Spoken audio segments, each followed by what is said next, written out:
à une personne. Là où des choses, elles étaient coupées dans votre vie, là où vous voyez que moi, ma vie c'est fini, je ne pouvais plus avancer, ou bien je ne pouvais plus faire certaines choses comme certaines personnes, parce que des portes, elles sont fermées. Je voulais simplement t'annoncer cette nouvelle. Notre Dieu a la capacité de tracer un chemin là où le chemin, elle était fermé. Alors la Bible dit que cette mire de Jéricho, elle était fermée, elle était barricadée. Or, Dieu, il a ordonné à Josué de tourner cette mire pendant 7 fois. Or, lorsque Dieu il avait ordonné à Josué de tourner cette mire, Josué, il était tellement sûr que Dieu a cette capacité de faire tomber cette mire. Je voulais simplement te dire que toi, la personne qui voit que des choses n'arrivent pas à marcher dans votre vie, toi, la personne qui voit que les choses n'arrivent pas à dérouler dans ta vie, mais notre Dieu a la capacité de changer les données et les coordonnées. Amen. Ne te fatigue pas.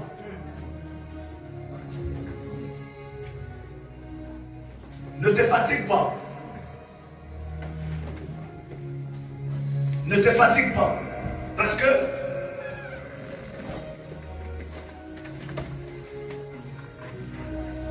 et ne te fatigue pas. Pourquoi? Parce que notre Dieu a la capacité de changer les données et les coordonnées dans la vie d'une personne. C'est un Dieu qui enlève une personne qui était dans les zéros pour faire de cette personne un héros. Et vous allez comprendre, la Bible dit que Dieu a appelé Jephthé vaillant héros. Comment Jephthé peut devenir un vaillant héros? Et lui-même, Jephthé, il avait des défauts. Et lui-même se disait en lui-même que non, je ne peux pas. Vous savez, il nous arrive des fois, lorsque Dieu t'appelle dans certaines choses, tu te présentes, tu te dis que Seigneur, j'ai des défauts, je ne peux pas. Mais Dieu n'a jamais appelé des gens qui étaient qualifiés. Mais plutôt Dieu, il qualifie les gens qui les a appelés. Je voulais simplement te dire que vous, la personne que les gens sont en train de négliger, vu que les choses ne marchent pas comme il faut avant, mais je voulais simplement te dire que Dieu a la capacité d'ouvrir des choses nouvelles dans votre vie, afin que ton identité puisse changer. Amen. Parce que Dieu redresse ce qui est coupé. Si Dieu redresse ce qui est coupé, Dieu a la capacité d'ouvrir ou bien de bénir une personne là où les gens pensaient que la bénédiction d'une personne ne peut pas sortir.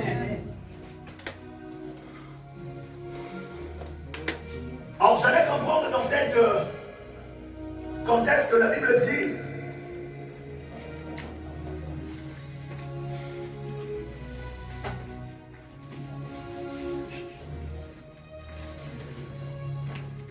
et vous allez comprendre avec moi que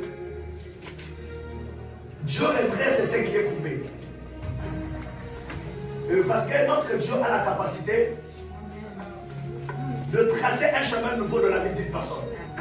Dieu a la capacité d'ouvrir de portes là où de portes elle était bloquée. Or, on va prendre notre Bible vers Jean chapitre 9, le verset 1 jusqu'au verset 11.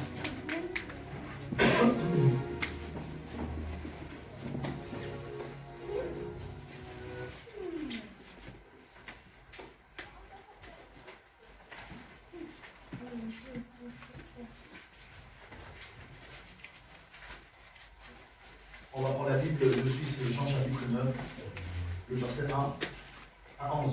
Je lis la parole de Dieu. Nous avons tous attendu.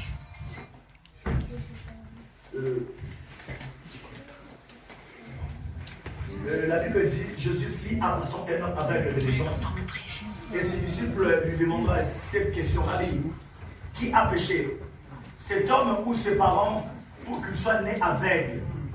Jésus répondit, ce n'est pas que lui ou ses parents aient péché, mais c'est enfin que le zèbre de celui, plutôt le zèbre de Dieu, soit manifesté en lui. Il faut que je fasse, tandis que le jour, le zèbre de celui qui m'a envoyé, la nuit vient où personne ne peut travailler, pendant que je suis dans le monde, je suis la lumière du monde. Après avoir dit cela, il cracha à terre. Et il fit de la boue avec sa salive. Puis il appliqua cette boue sur le yeux de l'aveugle. Et il lui dit, va. Et lui dit, va et lave-toi au réservoir de Siloé, et qui signifie envoyer. Il en alla et se lava, et s'en retournant, voyant clair. Et ce voisin, et ceux qui auparavant l'avaient connu comme un mendiant, disent, ne se pas là celui qui s'est tenu assise et qui mendiait. Et l'un disent, c'est lui. Et d'autres disent, non, mais il lui ressemble. Et lui dit même, c'est moi. Et ils lui diront, donc comment tes yeux ont-ils été ouverts? Il répondit, l'homme qu'on appelle Jésus a fait de la boue, a ouvert mes yeux, et il m'a dit, va au réservoir de Siloé et lave-toi. Je suis allé, je me suis lavé et je recouvre la vie. C'est la parole de Dieu. Et vous allez comprendre dans cette histoire, la Bible dit que Jésus vit un homme aveugle de naissance. Et lorsque Jésus a vu cet homme aveugle de naissance, les disciples l'ont demandé, Seigneur, cette personne est née aveugle de naissance, c'est par rapport à ses péchés ou bien le péché de ses parents? Pourquoi les disciples demandaient cette question? Parce que pour les disciples, ils pensaient qu'un aveugle né de naissance ne peut plus voir. Or, la Bible dit que Jésus vit un aveugle de naissance. Et plutôt, Jésus vit cet homme aveugle à passant. Et je voulais savoir si Jésus avait vu cet homme aveugle à passant, c'est que Jésus venait quelque part. Tu ne pouvais pas voir quelqu'un de la rue sans pourtant que vous-même, vous sortez de quelque part. Alors, la Bible dit que dans Jean chapitre 8, la Bible dit, les Juifs lui diront, tu n'as pas 50 ans et tu as vu Abraham. Là, Jésus dit qu'il a vu Abraham. Dans Jean chapitre 9, verset 57. Et je suis sur 58, la Bible dit, Jésus leur dit, en vérité, je vous le dis, avant qu'Abraham fût, je suis. Comment ça? Abraham, c'est le père de la foi. Lorsque Abraham il était en vie, Jésus n'était pas encore là. Mais Jésus a traumatisé le disciple en lui disant, mais plutôt les Juifs en lui disant que avant qu'Abraham ne fût, il était là. Et c'est par là que vous allez comprendre, la Bible dit dans 59, là-dessus, ils priront de pierre pour le jeter contre lui. Mais Jésus se cacha et il sortit du temple. Si Jésus, il a vu cet homme aveugle de naissance, donc Jésus, il venait de quelque part, il venait du temple, parce qu'il a traumatisé les Juifs en lui disant qu'il était avant qu'Abraham fût. Alors c'est par là que le Juif, ils ont pris de pierre pour le lapider et Jésus se cacha. Et lorsqu'il s'est caché, il sortait du temple, et c'est par là qu'il a vu cet homme né aveugle de naissance. Et lorsqu'il a vu cet homme, le disciple lui a demandé, Rabbi, est-ce que cet homme, il a péché, ou bien ses parents pour que la personne soit née aveugle? Vous savez, il y a des fois, des choses lorsqu'ils nous arrivent dans notre vie, les gens ont plutôt tendance de nous dire que c'est parce que tu as péché, c'est parce que tu as fait quelque chose de bizarre, c'est parce que tu as volé, ou bien c'est parce que tu as critiqué, c'est parce qu'il y a trop de parce que. Mais le vrai, et comme j'avais dit hier que la gloire de Dieu, c'est de cacher des choses. Dieu peut permettre quelque chose de bizarre puisse arriver dans ta vie, mais lui-même, il a caché derrière ce problème la gloire qui est derrière ça. Or, vous allez comprendre de la vie de cet homme que Jésus avait caché sa gloire pour manifester sa puissance dans la vie de cet homme avec la naissance. Or, les disciples n'avaient pas compris que non, la gloire de Dieu, c'est de cacher les choses. C'est la raison à laquelle leur bite, ou bien la question, plutôt, ils étaient en train de demander à Jésus, de lui demander, est-ce que cet homme, il est né aveugle, c'est parce que, à cause du péché de ses parents, ou bien à cause que lui-même, il a péché? Je voulais simplement te dire, la situation que tu es en train de vivre, c'est pas parce que tu as péché. C'est pas parce que tu as fait quelque chose, bien ton passé, elle était bizarre. Prévenez, la Bible dit que tout ce qui est en Christ, ils sont devenus une nouvelle créature. C'est des choses anciennes. Peu importe l'iniquité que tu as fait le jour où tu acceptes Jésus-Christ comme Seigneur et Sauveur, tout est. Amen. Il a tout oublié. Et tu es devenu une nouvelle créature. Le disciple ne comprenait pas cette réalité du monde spirituel. Et pour eux, ils pensaient que lorsqu'une personne, sa vie ne marche pas comme il faut, c'est à cause du péché. Lorsque la vie d'une personne ne se déroule pas comme il faut, pour eux, ils pensaient que non, cet homme, il a péché. Mais en réalité, ce n'était pas le péché qui a fait cet homme puisse être né aveugle. Mais alors la Bible dit que la gloire de Dieu, c'est de cacher les choses. Dieu, il cachait quelque chose derrière cet aveugle. Amen.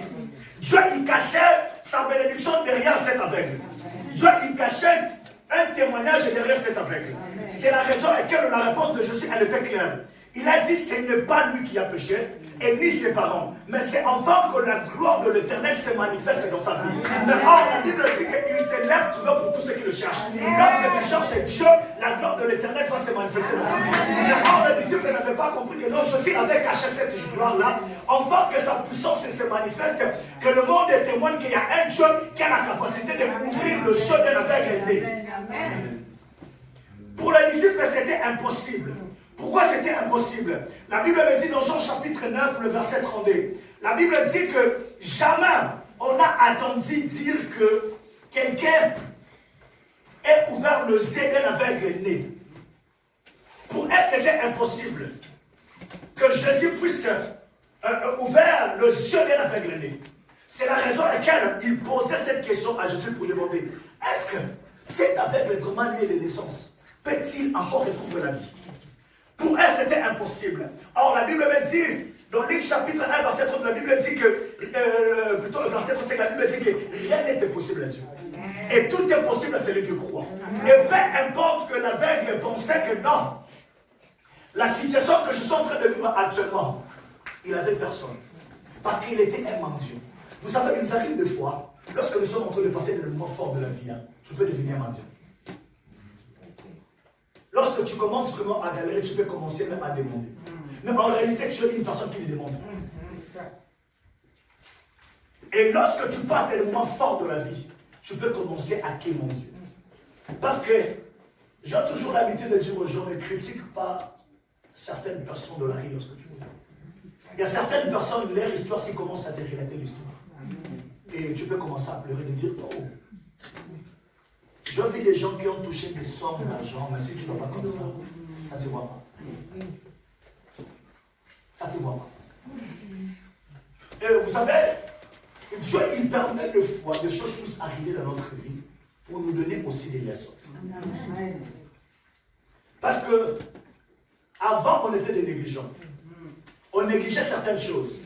Et comme je disais hier qu'aujourd'hui, il y a beaucoup de chrétiens et sont en train de marcher dans le chemin, je dirais qu'ils sont un peu perdus. Pourquoi? Ce n'est pas leur faute. C'est à cause de la parole qui a été prêchée. Vous savez, je le dis et je ne cesserai jamais de le dire, on nous a trop mal prêché la parole de Dieu. On nous a tellement trop mal prêché la parole de Dieu. On nous a toujours dit, dès que tu acceptes Jésus aujourd'hui, demain tu deviens riche. C'est pas vrai et c'est archi faux. C'est archi faux. Si c'était ça, mais lui-même, Dieu, il ne voulait même pas envoyer son fils unique de passer par plusieurs épreuves. Il voulait simplement dire d'un traité comme ça et directement le monde change. Mais s'il a permis que son fils Jésus puisse passer par plusieurs chemins de épines de la vie, c'est que la vie chrétienne que nous avons acceptée, il faut être créant. Parce que toute chose qui commence avec la foi, il faut être aux aguets. Parce que quand tu te dis accepte, oh, comment je peux accepter quelque chose? Comme le qui a vu Dieu, personne. Mais on a accepté Jésus. Mais on a accepté Dieu. Personne n'a vu Dieu ici. Mais comment on l'a accepté? Posons-nous un peu de questions. Comment on l'a accepté? Parce que personne qui a vu Dieu ici. Mais on l'a accepté comment? C'est par la foi. Mais or, la Bible dit que la vie chrétienne commence par la foi.